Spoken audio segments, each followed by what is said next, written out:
Bonjour à toutes et à tous. Je m'appelle Isabelle Duquesne et je dirige le cabinet Eurobogen à Strasbourg.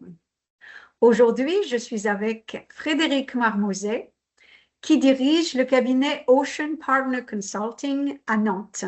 Bonjour Frédéric. Bonjour Isabelle. Ensemble, nous accompagnons patrons, managers, acheteurs, DRH avec un objectif clair: amener la négociation au niveau avancé. Et justement, nous animons un séminaire les 2 et 3 juillet à Strasbourg, absolument sur ce thème, la négociation avancée. Pour vous donner un aperçu, on propose 4 cas concrets. Je commence avec le premier.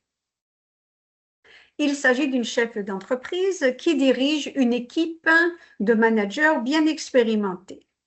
Un jour, l'un d'eux lui demande, avec une demande forte, de considérer une amélioration de son périmètre, de sa rémunération, également de ses primes, et même un intéressement aux bénéfices de l'entreprise.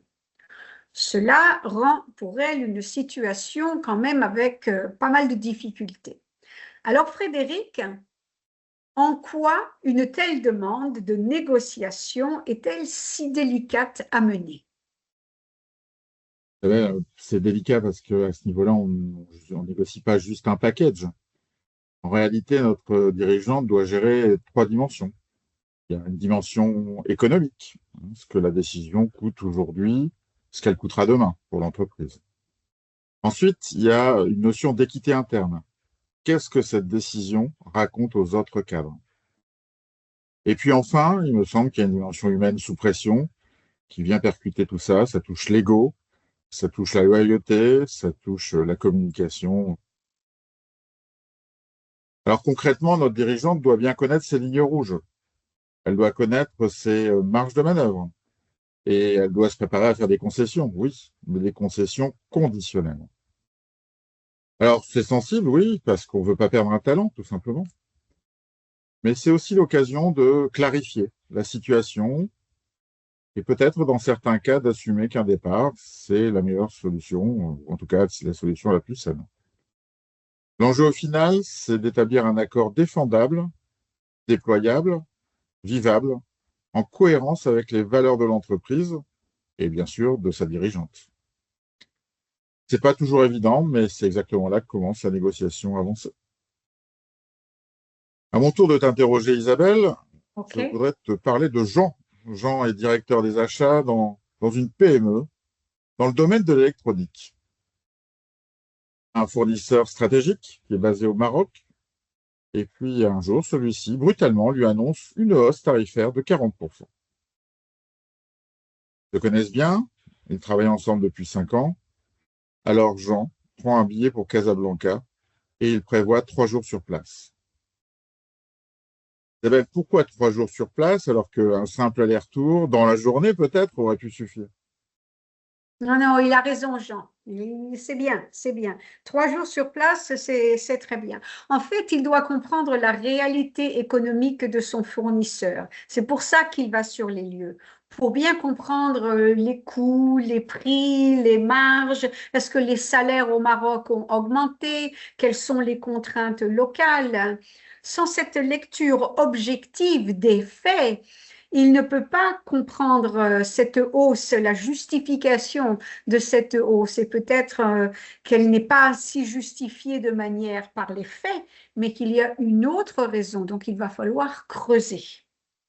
Et puis, il y a une dimension culturelle. Au Maroc, la négociation repose sur le relationnel, sur le respect, sur la qualité du lien, sur le temps partagé. Et donc, 3 jours, ce n'est pas du confort. En fait, c'est un signal stratégique, un signe qu'il dit à son fournisseur, qui veut dire, je prends notre relation au sérieux. Et toi, Frédéric, qu'est-ce que tu lis dans une hausse de 40%? C'est quand même un peu exagéré, non? L'enjeu réel, c'est peut-être pas l'augmentation de 40%, à mon sens. L'enjeu, c'est ce que cette hausse signifie vraiment. Et il me semble que cette hausse, c'est d'abord un test de rapport de force. Il semble que ce fournisseur stratégique ne fait pas ça par hasard. Il veut simplement tester la dépendance de son client, le timing, la réactivité, la lucidité. Et c'est exactement ce que nous travaillons en formation, lire le rapport de force réel et pas celui affiché. Le deuxième point, c'est que 40%, on a tendance à se focaliser sur le chiffre. Et il faut sortir du réflexe prix. Sous pression, on se crispe sur un chiffre, mais un négociateur avancé, c'est changer de rythme, c'est éviter un effet tunnel et garder une vision stratégique. Et puis tu l'as dit, l'interculturel change tout. Donc oui, 3 jours sur place, c'est pas du tourisme, c'est juste de la stratégie. Prenons un troisième cas, si tu veux bien. OK. Il s'agit d'une directrice opérationnelle dans une entreprise de logistique. Elle doit fermer un site de 60 personnes. Ce site est situé dans une zone inondable, est déjà fragilisé par 2 inondations sur les 3 dernières années. Et bien sûr, il connaît une rentabilité très faible, structurellement très faible. Mais très vite, le sujet va devenir social et politique. Les syndicats se mobilisent. On est sur un territoire en difficulté, donc il y a une pression médiatique et politique qui s'installe. Isabelle, dans un cas comme celui-ci, quel est le piège à éviter? Le piège, c'est de réagir dans l'urgence et dans l'émotion. Dans un cas comme celui-ci, la clé est une préparation chirurgicale. Elle doit réunir tous les faits et tous les chiffres. Il faut penser aux impacts logistiques, aux options réelles, aux possibilités de mobilité du personnel, à des scénarios crédibles. Elle gère toute une systémique, un système économique, système social et humain, et chaque paramètre influence l'ensemble. Son objectif n'est pas de gagner face aux partenaires sociaux, mais de les inviter à entrer dans une co-construction et à trouver des solutions ensemble qui soient viables, qui soient acceptables et réalistes. Et toi, qu'en penses-tu? Je suis d'accord avec toi, hein, on négocie plus avec une ou plusieurs personnes. On négocie, dans un cas comme celui-ci, avec un système entier, quoi. Donc la préparation doit intégrer à la fois les acteurs visibles et les acteurs invisibles, qui ne sont peut-être pas autour de la table, mais qui peuvent influencer singulièrement le déroulé de la négociation. La séquence des échanges est importante, le rythme, mais aussi narratif, qui va tenir en interne dans l'entreprise, mais qui doit aussi tenir à l'externe face aux médias. Donc, il faut garder en ligne de mire dans ces moments-là, ce qui va protéger notre dirigeante, c'est pas seulement de la technique, c'est surtout de la cohérence. Une cohérence entre ce qu'on dit, ce qu'on fait et ce qu'on assume. Je propose une dernière situation et partons dans une belle ville, hein, partons à Strasbourg. Allez, venez chez moi. Allez, 2 jeunes entrepreneurs qui sont à la tête d'une start-up dans l'informatique veulent s'implanter en Allemagne et ils ont choisi Offenburg. Et lors d'un salon à Karlsruhe, ils rencontrent 2 dirigeants allemands qui sont prêts à vendre leur entreprise. Le contact est bon, il est excellent et la négociation démarre immédiatement. Isabelle, quels conseils peux-tu leur donner? Qu'est-ce qu'il faut intégrer quand on change de pays et quand on change de culture? Bon, il y a 2 fils à tenir en même temps. Le premier, c'est la rigueur des faits et le deuxième, c'est la finesse de l'humain. Alors, côté fait, il faut sécuriser le rationnel. Il faut, par exemple, connaître la valeur réelle de l'entreprise et les contrats et les clients en Allemagne qui vont être achetés, bien entendu, et les appels d'offres, comment ça se passe du côté outre-Rhin, et la fiscalité en Allemagne, également des règles locales, peut-être du bas de Württemberg, et surtout s'entourer de bons experts, un expert comptable, un notaire bilingue, c'est très important. Et du côté humain, il faut savoir qu'on n'achète jamais une entreprise comme juste une entreprise. C'est pas juste un business.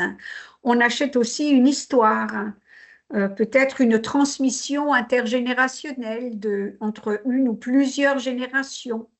Également un projet de vie de la part des cédants, éventuellement un espoir que un ou plusieurs enfants fassent partie de cette transition et demeurent encore dans la firme. Et puis, il y a l'interculturel, encore une fois. En Allemagne, la confiance repose sur les preuves. Donc, les relations vont avoir bien entendu de la documentation, elle sera claire et succincte, mais elle sera référencée avec preuves, sourcées, documentées. Et même dans l'oral, quand on se parle ensemble, on donne ces sources, les preuves sont très importantes. Donc ici, la cohérence vaut plus que le discours. Voilà ce que je veux dire sur ce quatrième cas. Bien, je te rejoins complètement, hein, dans ces négociations. Le vrai sujet, c'est, oui, le prix est important, mais le vrai sujet est au-delà du prix. Le vrai sujet, c'est la combinaison entre un risque, les contrôles qu'on peut effectuer et la confiance qu'on peut mettre en place. Qu'on le veuille ou non, il y a toujours une asymétrie d'information, des zones grises, des enjeux cachés. Et là commence exactement la négociation avancée. Le rapport de force réelle, il s'agit de stabiliser la relation malgré l'incertitude, avec toutes ces variations, et puis construire un accord durable, pas juste un deal, parce qu'il y a une continuité d'entreprise qui est en jeu derrière. Alors, vous l'avez vu, quand l'enjeu monte, la négociation se transforme en véritable sport de haut niveau. Et comme avant toute compétition, une préparation rigoureuse est indispensable. C'est justement cette montée en puissance que nous vous proposons dans notre séminaire des 2 et 3 juillet. On vous apprend à négocier quand la pression est forte, quand les rapports de force bougent, quand les émotions montent et quand les cultures s'entrechoquent. Oui, c'est intensif, c'est surtout très concret. Et vous repartez avec des clés directement applicables dans vos propres situations. Pour vous inscrire au séminaire des 2 et 3 juillet au 7 rue Kant à Strasbourg, cliquez ici ou activez le QR code. À bientôt. À très bientôt.